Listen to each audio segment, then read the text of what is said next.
The following is a reading video for a fan-based story by lyokoMARVELanime, aka Lyoko Prime. Ruby is owned by Rooster Teeth, and Kingdom Hearts is owned by Disney, Square Enix, and Tetsuya Nomura. In short, no franchises featured or mentioned in this video are owned by the creators. Please enjoy!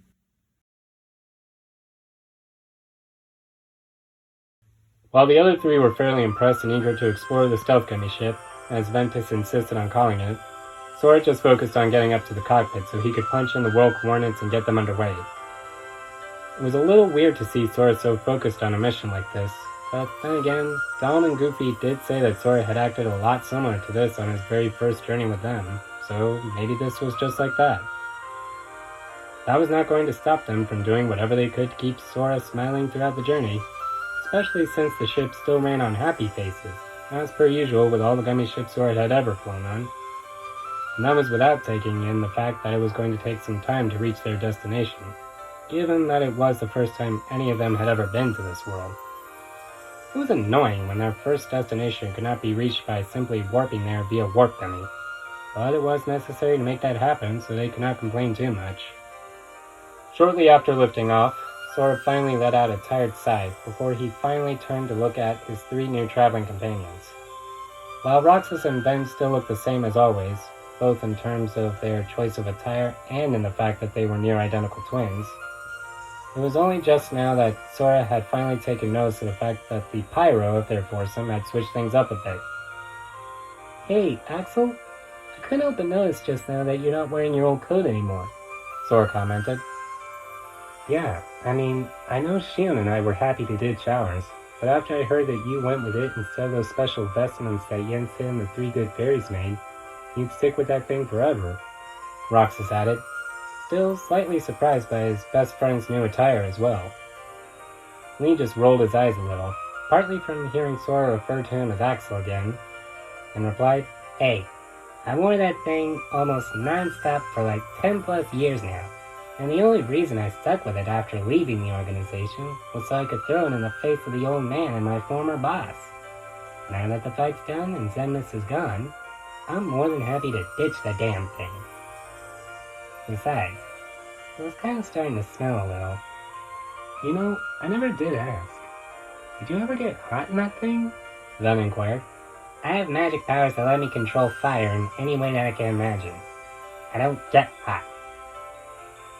The other three boys would give him that, but it was still surprising to see the new outfit that Lee was going with. Of course, it was still pretty similar to his organization stylings, mainly because of how long his sleeveless hooded vest was the same color of black as his old coat. But the rest of it did at least add a little more color, which they were all grateful for. In addition to the vest, Lee also now wore a sleeveless, dark gray and red plaid button-down shirt, with a short-sleeved black shirt underneath, along with blackish red pants and black mid-calf boots. Sure, the dark colors made it seem like he had just modified his old organization clothes a little, but it was still nice to see him wearing something other than that stupid coat that so many of their enemies had worn. The conversation about personal clothing choices aside, the trip was relatively peaceful, with Sora at the wheel most of the time, while the others explored the ship. Their explorations helped them to find that the ship had its own training room, and once they told Sora this, he was more than eager to leave the ship on autopilot a little more so that he could join them for a few sparring sessions. It had been a long time since he had a real spar against someone other than an imaginary opponent, and Sora was more than eager to put his training to the test against his friends. Still, there were moments in the journey that were more boring than they were exciting, even with the occasional round of having to fight against any of the Heartless that still remained after the Second Keyblade War. One such moment came when they were in the last leg of their trip, almost 4 weeks after they had left Yensid's tower, but it was mostly in the case of Lee, as he was seated up in the cockpit with Sora while Roxas and Ben were catching some shut-eye so that they would be a little more well-rested upon their arrival. This would not be so bad for Lee, given that he did enjoy hanging out with Sora on occasion, were it not for the fact that there were no bad guys to blast with the ship's weapons, and how Sora was so focused on flying the ship through the last stretch of their trip, like he was expecting something to go wrong in any second. "Are we there yet?"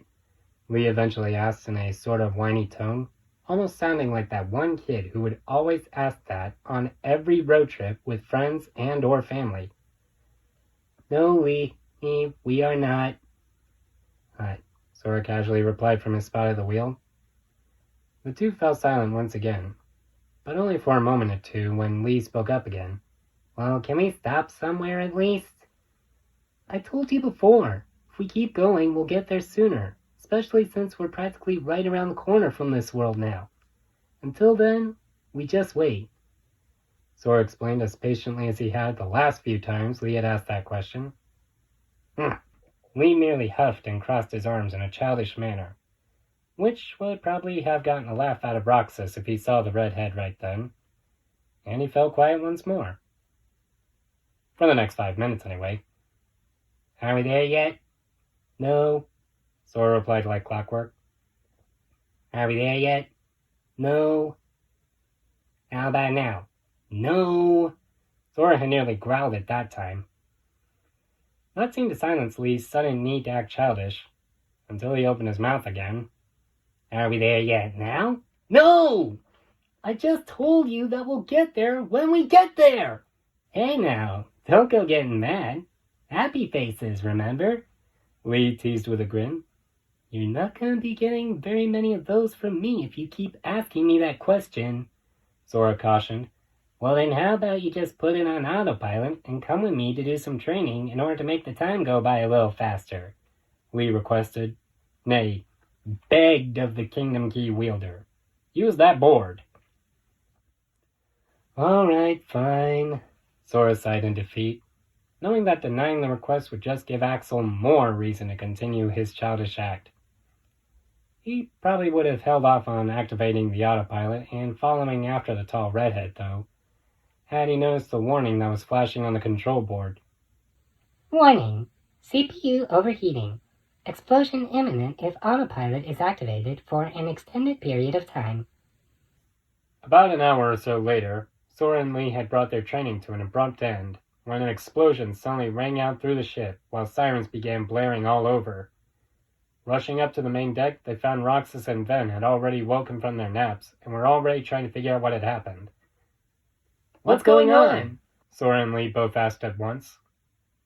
"The CPU overheated and caused something to explode," Roxas shouted over the alarm in response while checking the other systems. "We've lost a lot of weapons, main steering, a few shields.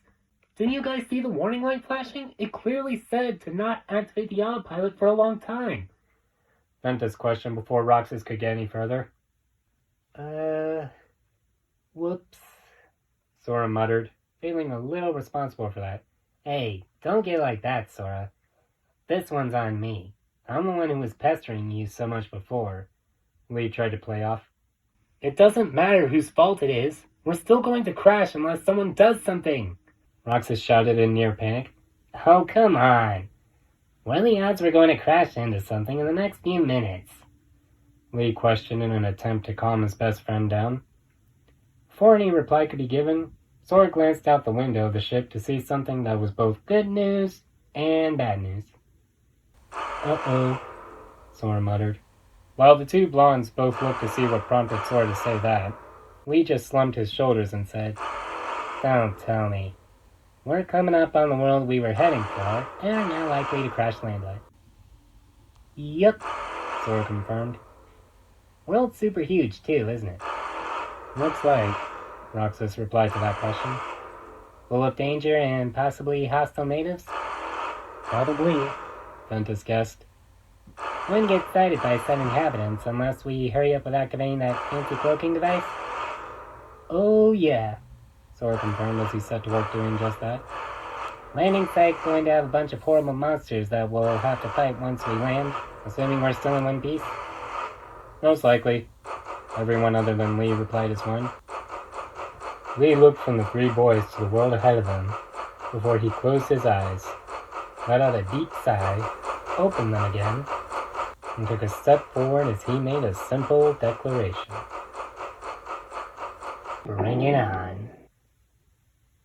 On the streets of Vale, a young woman in a black dress and a red cape with a hood was humming a certain tune to herself as she strolled down the sidewalk. She was trying to figure out where her older sister had gone off to, since she was supposed to be the girl's ride home, and somehow she was not too surprised she ended up in one of the shadier parts of the city.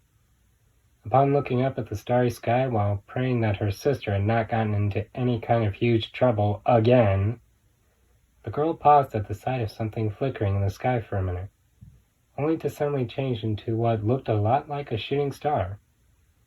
Not thinking to question it for too long, the girl closed her silver eyes and made a silent wish before carrying on her way. Not that she got too far afterwards, before a sudden explosion from a nearby building made her stop short. Looking up, the girl could only watch as a man in a black and white business suit and red tie came flying out from one of the many shattered windows and dropped at her feet like a dead weight, where he let out a pained moan. Shortly after the unknown man, who looked like either a small-time crime boss or a well-dressed thug, another individual dropped down. This one much more familiar to the silver-eyed girl, even without recognizing the outfit and long blonde hair. Yang, is that you? The girl questioned just to make sure she was not seeing things. Oh. The blonde gasped as she stood up straight. Her crimson eyes quickly changing to their natural lilac color, she smiled at the shorter girl. Hey, sis. The silver-eyed girl just gave Yang a small look as she put her hands on her hips and asked, What are you doing here? Yang glanced around at the recently demolished building she was just in, the fool on the ground who had dared to pull out some of her hair, and her little sister before she finally sighed and said, It's a long story. Of course it is. Was the tired thought that one Ruby Rose had upon hearing that. Around that same time, Professor Ozpin was in his office going over various documents of paperwork that needed to be dealt with before the newest students of Beacon Academy arrived, and the new school year started. It was one of the many things that Ozpin disliked about the job as headmaster of the school, but he did understand the necessity of it. At least, that was what he tried to tell himself most of the time. Other times, it just seemed like most of the work was unnecessary garbage. Really, if you had the potential, the drive, and the ability to be a huntsman, and the basic training that either various combat schools or experiences provided, then that should be enough. Should it not? Such thoughts could not be stopped from forming in his mind once again as he flipped through a few more documents on a scroll, any more than the silent sigh of relief he let out when someone entered his office, offering a brief respite from the bothersome task. Professor Ozpin, we've picked up a disturbance in one of the nearby forts, Reported his deputy headmistress and one of his most trusted allies, Glinda Goodwinch. Hearing that, Ozpin quickly brought the feeds from the many cameras he had in the forests surrounding both Beacon and Vale, until he finally found what he was looking for. Upon seeing the 4 boys that were slowly climbing out of what he could only assume was an invisible aircraft of some kind, Ozpin could not help the smile that formed on his face, but he did manage to make it look more knowing than excited at least. Looks like our guests are here, the headmaster commented aloud. Sir. Linda inquired curiously. Not for the first time either, mind you. Ozpin did not give any kind of answer to alleviate her curiosity, but instead simply ordered, Go to the force at once. You should find 4 young boys there who will likely be fighting Grim upon your arrival. They won't be hard to miss, with or without their strange swords. Once you've met them, bring them back here. Glinda was not entirely sure why she was being asked to do this, but all the same, it was not like she had ever really argued too much with her boss before. She had felt like she had reason to on more than one occasion, of course, but then again, knowing Ozpin's level of experience, she was able to silence that feeling by reasoning that he likely knew better than her on more than a few matters. So, she walked out of the office without another word of question, while making a note to retrieve her riding crop along the way to the bullhead that would fly her to the location that Ozpin had sent to her scroll. As she departed, Ozpin merely folded his hands in front of him, while resting his elbows on his desk, and quietly muttered, I know that it's selfish to think this, and that they are here for an entirely different reason, but I still can't help but wonder. if one of them could be the one that can save her.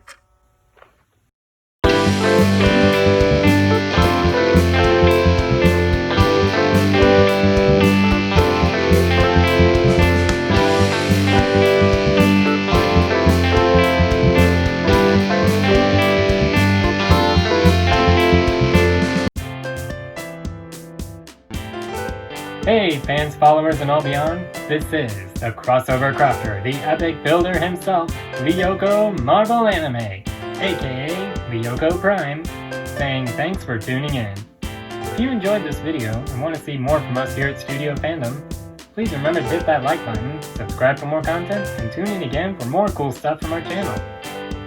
And while you're at it, feel free to check out the links in the description below, among which are the links to more Studio Fandom related sites, including the link to my fanfiction.net profile, where you'll find a lot of great fanfiction stories. Hope to see you guys again soon, and here's to the power of the fans!